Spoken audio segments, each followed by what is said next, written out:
പരിശുദ്ധ ഖുർആനിലൂടെ അള്ളാഹു ഒരു ജനവിഭാഗത്തിന് ഉയർച്ച നൽകും, മറ്റൊരു വിഭാഗത്തിന് താഴ്ചയും നൽകും. നമ്മുടെ റിഫഅത്ത്, നമ്മുടെ ഉയർച്ചയുടെ മാനദണ്ഡമായി നിലകൊള്ളുന്നത് യഥാർത്ഥത്തിൽ പരിശുദ്ധ ഖുർആനാണ്. ആ ഖുർആനിൽ തന്നെ സൂറത്തുൽ ബഖറയെങ്കിലും, ഇനി മുഴുവൻ പഠിക്കാൻ പറ്റാത്തവര് സൂറത്തുൽ ബഖറയെങ്കിലും മുഴുവൻ ഹിഫ്ളാക്കാനും അതിന്റെ അർത്ഥവും ആശയവും നിരന്തരം ജീവിതത്തിൽ വായിക്കാനും ശ്രദ്ധിക്കണം. കാരണം നമ്മുടെ വീട്ടിലെ ബറക്കത്ത് സൂറത്തുൽ ബഖറയിലൂടെയാണ് എന്ന് റസൂലുള്ളാഹി സ്വല്ലല്ലാഹു അലൈഹി വസല്ലം പഠിപ്പിച്ചിട്ടുണ്ട്. ഇന്ന അഖ്ദഹാ ബറക, സൂറത്തുൽ ബഖറ പഠിക്കൽ ബറക്കത്താണ് എന്നാണ്. വതർക്കഹാ ഹസറ, സൂറത്തുൽ ബഖറയെ ഉപേക്ഷിക്കുന്നത് വലിയ നഷ്ടമാണ് എന്നാണ്. വലാ യസ്തതീഉഹൽ ബതല, സാഹിറുകളോ കണ്ണേറുകാരോ അതുപോലുള്ള ആളുകളോ സൂറത്തുൽ ബഖറ പഠിച്ച ഒരാളെ പ്രയാസപ്പെടുത്തൂല എന്നാണ്. ഹുനൈൻ യുദ്ധ സന്ദർഭത്തിൽ വിശ്വാസികളുടെ എണ്ണം വർദ്ധിച്ചു.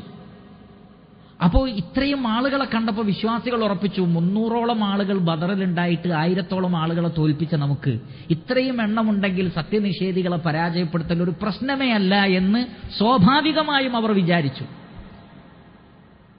പക്ഷേ അന്ന് മുസ്ലിം സൈന്യം പിന്തിരിഞ്ഞോടി എന്നാണ്.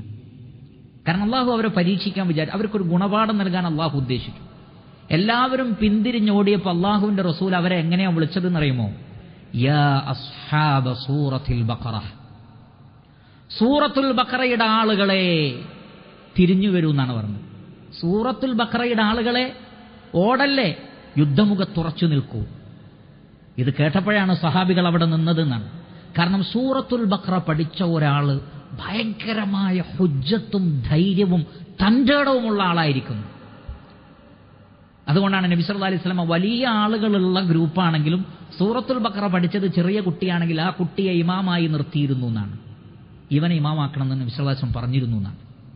എന്താ കാരണം? സൂറത്തുൽ ബഖറ പഠിച്ചിട്ടുണ്ട്. സൂറത്തുൽ ബഖറ പഠിച്ചവർ സമൂഹത്തിൽ റിഫഅത്തുള്ളവരാണ്, അള്ളാഹുവിന്റെ അടുക്കലും ഉയർച്ചയുള്ളവരാണ്.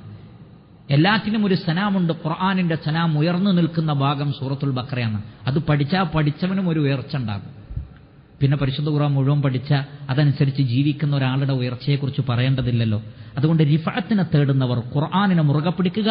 എസ്പെഷ്യലി സൂറത്തുൽ ബഖറയും സൂറത്തു ആലു ഇമ്രാനും ഒക്കെ വളരെ ഗാംഭീര്യമേറിയ അധ്യായങ്ങളാണ്.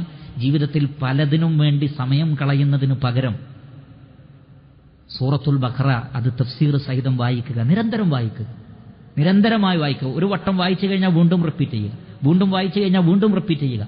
റിപ്പീറ്റ് ചെയ്തുകൊണ്ടേയിരിക്കുക. അറിവിൽ ഇങ്ങനെ വർധനവുണ്ടാകും. അപ്പോൾ ഈമാനിൽ വർധനവുണ്ടാകും. ഈമാനിൽ വർധനവുണ്ടാകുന്നതിനനുസരിച്ച് തവക്കുലിൽ വർധനവുണ്ടാകും.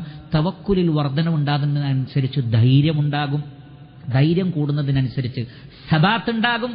സബാത്തിനനുസരിച്ച് ഈ ലോകത്തും ഖബറിലും പരലോകത്തും ഉറച്ചു നിൽക്കാൻ കഴിയുകയും ചെയ്യും.